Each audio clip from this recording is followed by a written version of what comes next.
ਬਿਸਮਿਲ੍ਲਾ ਰਹਿਮਾਨ ਰਹੀਮ। ਸੱਜਣੋ ਦੇ ਮਿੱਤਰੋ, ਪੰਜਾਬ ਦੀ ਸਭ ਤੋਂ ਵੱਡੀ ਬਦਨਸੀਬੀ ਹੈ ਕਿ ਇਸ ਖਿੱਤੇ ਤੋਂ ਇਹਦਾ ਕਲਚਰ ਅਤੇ ਤਾਰੀਖ ਬੜੀ ਬੇਦਰਦੀ ਨਾਲ ਖੋਈ ਗਈ। ਇਸ ਤੋਂ ਵੱਡਾ ਜ਼ੁਲਮ ਇਹ ਹੋਇਆ ਕਿ ਇੱਥੋਂ ਦੇ ਵਸਣ ਵਾਲਿਆਂ ਨੂੰ ਤਾਰੀਖ ਮਸਫ ਹੋਣ 'ਤੇ ਕਾਇਲ ਕਰ ਲਿਆ ਗਿਆ। ਇਹ ਜ਼ੁਲਮ ਉਹਨਾਂ ਲੋਕਾਂ ਕੀਤਾ ਜਿਹੜੇ ਬੇਗਾਨੇ ਹਮਲਾਵਰ ਸਨ ਅਤੇ ਇੱਥੇ ਆ ਕੇ ਉਹਨਾਂ ਨੇ ਮੁਕਾਮੀ ਲੁਕਾਈ ਵਿੱਚ ਤਕਸੀਮ ਦਰ ਤਕਸੀਮ ਕਰਕੇ ਇਹਨਾਂ ਨੂੰ ਇਕਜੁੱਟ ਹੋਣ ਨਹੀਂ ਦਿੱਤਾ। ਇਹ ਵਾਰਦਾਤ ਬੜੀ ਬਾਰੀਕੀ ਨਾਲ ਪਾਈ ਗਈ, ਜਿਹਦਾ ਨਤੀਜਾ ਅਸੀਂ ਅੱਜ ਵੀ ਭੁਗਤ ਰਹੇ ਹਾਂ। ਤੁਸੀਂ ਇੱਥੋਂ ਅੰਦਾਜ਼ਾ ਕਰ ਲਵੋ ਕਿ ਲੋਕਾਂ ਵਿੱਚ ਵਿਤ ਪਾਉਣ ਵਾਲਿਆਂ ਤਿਉਹਾਰਾਂ ਤੱਕ ਨੂੰ ਨਹੀਂ ਬਖਸ਼ਿਆ।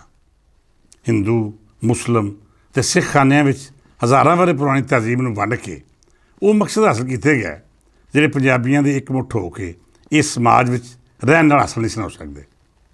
ਅੱਜ ਦੀ ਗੱਲ ਦਾ ਬੜਾ ਖਾਸ ਮੌਜੂ ਹੈ ਜਿਹਦਾ ਤਾਲੁਕ ਸਾਡੀ ਤਾਰੀਖ ਅਤੇ ਧਰਮ ਨਾਲ ਵੀ ਜੁੜਿਆ ਹੋਇਆ ਹੈ।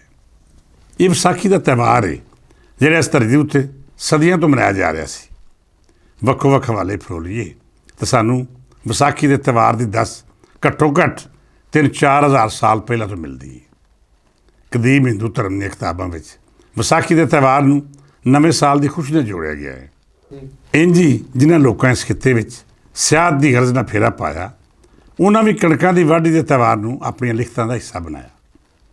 ਜੇਕਰ ਅਸੀਂ ਪੰਜਾਬ ਦਾ ਕਲਚਰ ਵੇਖੀਏ ਅਤੇ ਇੱਥੇ ਹਰ ਤਿਉਹਾਰ ਖੁਸ਼ਹਾਲੀ ਨਾਲ ਜੁੜਿਆ ਹੋਇਆ ਹੈ, ਜਾਂ ਫਿਰ ਇੰਝ ਆਖ ਲਵੋ ਕਿ ਇੱਥੇ ਤਿਉਹਾਰ ਦਾ ਮਤਲਬ ਕੋਈ ਖੁਸ਼ਖਬਰੀ ਹੈ, ਅਜਿਹੀ ਉਮੀਦ ਜਿਹੜੀ ਆਉਣ ਵਾਲੇ ਵੇਲੇ ਨੂੰ ਚੰਗੀਆਂ ਖਬਰਾਂ ਦੇ ਨਾਲ ਪੇਸ਼ ਕਰੇ।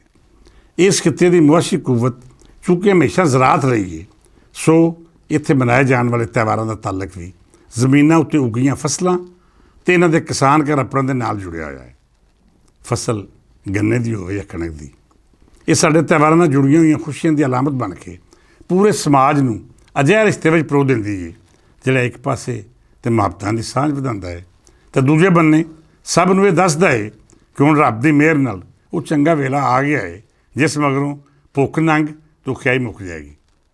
ਸੱਜਣ ਪਿਆਰਿਓ, ਵਿਸਾਖੀ ਦਾ ਤਿਉਹਾਰ ਹਜ਼ਾਰਾਂ ਵਰ੍ਹੇ ਤੋਂ ਸਾਡੀ ਧਰਤੀ ਨਾਲ ਜੁੜੇ ਹੋਏ ਕੈਲੰਡਰ ਦੇ ਆਗਾਜ਼ ਦੀ ਅਲਾਮਤ ਦੇ ਤੌਰ 'ਤੇ ਮਨਾਇਆ ਜਾਂਦਾ ਹੈ। ਇੰਝ ਆਖ ਲਵੋ ਕਿ ਸਾਡੇ ਵਸੇਬ ਦਾ ਨਿਊ ਈਅਰ ਹੈ। ਇਹਦੇ ਨਾਲ ਨਾਲ ਵਿਸਾਖੀ ਦਾ ਮਤਲਬ ਕਣਕ ਦੀ ਵਾਢੀ ਦੀ ਖੁਸ਼ੀ ਮਨਾਉਣਾ।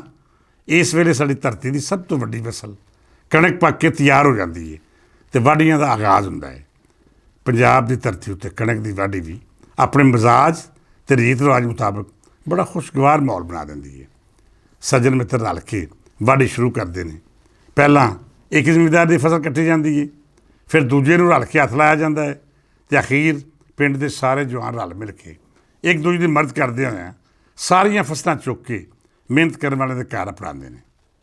ਮੁਹੱਬਤਾਂ ਦੀ ਇਹ ਸਾਂਝ, ਭਾਈਚਾਰੇ ਦਾ ਇਹ ਰੂਪ ਸਾਡੀ ਰਹਿਤਲ ਦਾ ਸਭ ਤੋਂ ਖੂਬਸੂਰਤ ਪਹਿਲੂ ਹੈ। ਕੋਈ ਇਹ ਗਿਲਾ ਨਹੀਂ ਕਰਦਾ ਕਿ ਫਲਾਣੇ ਦੀ ਪੈਲੀ ਘੱਟ ਸੀ ਅਤੇ ਫਲਾਣੇ ਦੀ ਵੱਧ। ਫਸਲ ਨੂੰ ਰੱਬ ਦੀ ਦੇਣ ਜਾਣ ਕੇ ਸਾਰੇ ਰਲ ਮਿਲ ਕੇ ਕਟਾਈ ਕਰਦੇ ਅਤੇ ਆਪਣਾ ਫਰਜ਼ ਸਮਝਦੇ ਹੋਇਆਂ ਘਰੋਂ ਘਰੇ ਵੀ ਅਪਣਾਉਂਦੇ। ਵਿਸਾਖੀ ਦਾ ਮੇਲਾ ਪਹਿਲੀ ਵਾਢੀ ਦੇ ਨਾਲ ਮਨਸੂਬ ਸੀ।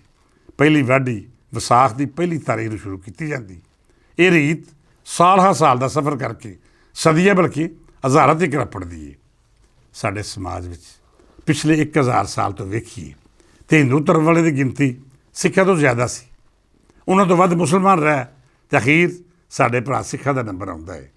ਇਹ ਸਭੇ ਕੌਮਾਂ ਇੱਕ ਸਮਾਜ ਦਾ ਹਿੱਸਾ ਸਨ, ਜਾਂ ਫਿਰ ਇੰਝ ਆਖ ਲਵੋ ਕਿ ਸਾਡੇ ਸਮਾਜ ਦੀ ਤਸ਼ਕੀਲ ਇਹਦੀ ਸਾਂਝ ਨਾਲ ਮੁਕੰਮਲ ਹੁੰਦੀ ਸੀ। ਸਾਡੇ ਮੁਕਾਮੀ ਤਿਉਹਾਰਾਂ ਨੇ ਜਿੱਥੇ ਸਾਂਝ ਵਧਾਈ, ਉੱਥੇ ਹੀ ਸਾਡੇ ਮਜ਼ਹਬੀ ਹਵਾਲਿਆਂ ਨੂੰ ਵੀ ਪੱਕਿਆਂ ਕੀਤਾ। ਤੁਸੀਂ ਅੰਦਾਜ਼ਾ ਕਰੋ, ਮੁਸਲਿਮ ਸੂਫੀਆ ਦੇ ਜਿੰਨੇ ਮੇਲੇ ਲੱਗਦੇ ਸਨ, ਉਹਨਾਂ ਵਿੱਚੋਂ ਬੇਸ਼ਤਰ ਅਜਿਹੇ ਸਨ ਜਿਹੜੇ ਉਸ ਵੇਲੇ ਮੁਨੱਕਦ ਕੀਤੇ ਜਾਂਦੇ ਜਦ ਫਸਲਾਂ ਦੀ ਕਟਾਈ ਦਾ ਮੌਸਮ ਹੁੰਦਾ। ਲੋਕ ਵਾਢੀ ਤੋਂ ਫਾਰਗ ਹੋ ਕੇ ਮਾਲ ਪਾਣੀ ਖੇਸੇ ਵਿੱਚ ਪਾ ਕੇ 2-4 ਦਿਹਾੜੇ ਖੁਸ਼ੀਆਂ ਮਨਾ ਲੈਂਦੇ। ਇੰਝ ਹੀ ਹਿੰਦੂ ਧਰਮ ਨਾਲ ਜੁੜੇ ਹੋਏ ਪੰਜਾਬ ਦੇ ਤਿਉਹਾਰ ਵੀ ਇਸੇ ਖੁਸ਼ਹਾਲੀ ਦੇ ਜ਼ਮਾਨੇ ਨਾਲ ਜੁੜੇ ਹੋਏ ਸਨ। ਇਹੋ ਵਜ੍ਹਾ ਹੈ ਕਿ ਜਦ 1699 ਵਿੱਚ ਗੁਰੂ ਗੋਬਿੰਦ ਸਿੰਘ ਹੋਰਾਂ ਖਾਲਸਾ ਪੰਥੀ ਨਹੀਂ ਰੱਖੀ ਅਤੇ ਉਦੋਂ ਵੀ ਪਹਿਲੀ ਵਿਸਾਖ ਦਾ ਦਿਨ ਮਿਥਿਆ ਗਿਆ। ਮਤਲਬ ਇੱਕ ਪਾਸੇ ਤਾਂ ਇਹ ਖੁਸ਼ੀ ਦਾ ਦਿਨ ਸੀ ਅਤੇ ਦੂਜੇ ਬੰਨੇ ਇਸ ਦਿਹਾੜੇ ਲੋਕ ਇਕੱਠੇ ਹੋ ਕੇ ਰਲ ਮਿਲ ਕੇ ਇੱਕ ਦੂਜੇ ਨੂੰ ਮੁਬਾਰਕਬਾਦਾਂ ਦਿੰਦੇ ਸਨ। ਫਸਲਾਂ ਪੱਕ ਕੇ ਘਰ ਆ ਜਾਂਦੀਆਂ ਸਨ ਅਤੇ ਕੁਝ ਦਿਹਾੜੇ ਅਜਿਹੇ ਮਿਲ ਜਾਂਦੇ ਸਨ ਜਿਹੜੇ ਕਿਸਾਨ ਆਪਣੇ ਜ਼ਾਤੀ ਮਾਮਲਾ ਨਿਬੇੜਨ ਲਈ ਚੁਣ ਲੈਂਦੇ। ਖਾਲਸਾ ਪੰਥ ਦੀ ਬੁਨਿਆਦ ਪਹਿਲੀ ਵਿਸਾਖੀ ਨੂੰ ਜ਼ਰੂਰ ਰੱਖੀ ਗਈ।